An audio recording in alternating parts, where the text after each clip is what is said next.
The Terminator franchise is not dead. I'll be back. Hey everyone, welcome to the channel. My name is Scott and I am your host today and every other day as I take you through news and reviews in the world of horror. Today I'm taking an ever so slight sidestep into the world of sci-fi action horror because I want to talk about the new upcoming Terminator movie. But before I do that, please make sure you subscribe and hit the notification bell because if like me you love horror, you're going to love pretty much everything we do on this channel. It has been a long time since we've had a decent Terminator movie. It really has been a long time. We've had various different reboots, reincarnations, different legacy sequels, that none of which have hit the same kind of stride that Terminator and Terminator 2 did. For me, I'm a huge fan of Terminator the original. It's a very horror-esque, horror-centric, almost a slasher movie, and that movie for me is the pinnacle of the franchise. But I know for many people Terminator 2 is the best. It is a combination of masterful CGI, storytelling, practical effects, and honestly one of the best cinematic experiences ever made. And that was brought to us by James Cameron. Now James Cameron, as you know, will be not doing much recently because he has just finished doing all of his Avatar stuff that has taken him the last 15 years of his life, and before that he was embroiled in stuff with the Titanic.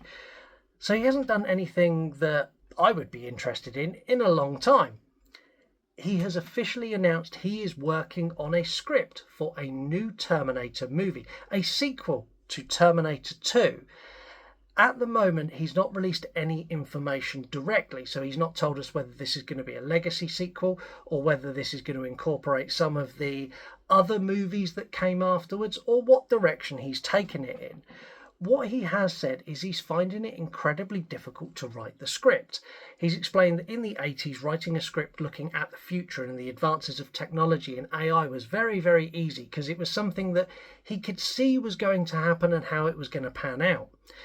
Now he's saying, based in the world we're in today, it's almost impossible to write a futuristic world, purely for the fact that AI is now general use. Like, everyone has access to AI technology. We all have smartphones, we have self-driving cars, we have electric vehicles, we have kind of all of the things that he envisaged when he done Terminator are now reality.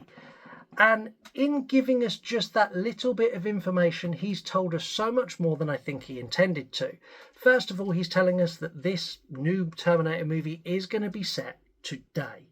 It's going to be set in modern times. It's not going to be a straight-on follow-on sequel. It's going to be set 30, 40 years later in 2025, 2026, which in the Terminator timeline is around the time that the war happened, the Great War between machines and man. And if that's the case, there's two options and two routes that he can take. Option number one is in Terminator 2, they successfully stopped the rise of the machines. And we are now in the modern time living in a peaceful society where technology attempts to do it again. And if that's the case, that is a great story. And that is then we have someone coming back from the future to today and coming into this society and how a robot from the future would react to the world we live in now. And I think that's a very cool and interesting story to take.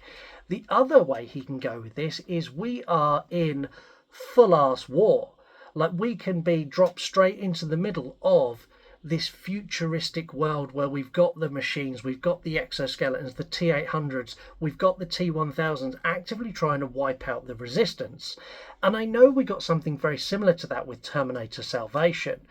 But hear me out. If he goes down that route, he's then got the option of sending people back in time. So he could play with the 80s, the 90s, the early 2000s and do multiple time jumps, or he could even go the other way and go to the future and try and do something there, which would explain why he's struggling to write what a future world would look like. Either way, the idea of James Cameron returning to the Terminator franchise is something that's very exciting to me. It's something that I'm incredibly interested in, and I hope you are too. Like, I'd love to know your thoughts on what you think this new Terminator movie will be, whether you think we need a new one, whether you think that James Cameron's probably lost his touch now and hasn't done something like this for so long he should probably leave it alone, and most importantly, do you think we will get any cameos from the original cast? Because I'd be really curious. Do you think an 80-plus-year-old Arnold is going to return for this movie? Is that going to happen, or is this going to be a brand new story? Either way, let me know in the comments. Put down there what you think. Put down what you think should happen. And until next time, I hope you have a wonderful week, and the future is coming for you. See you all soon.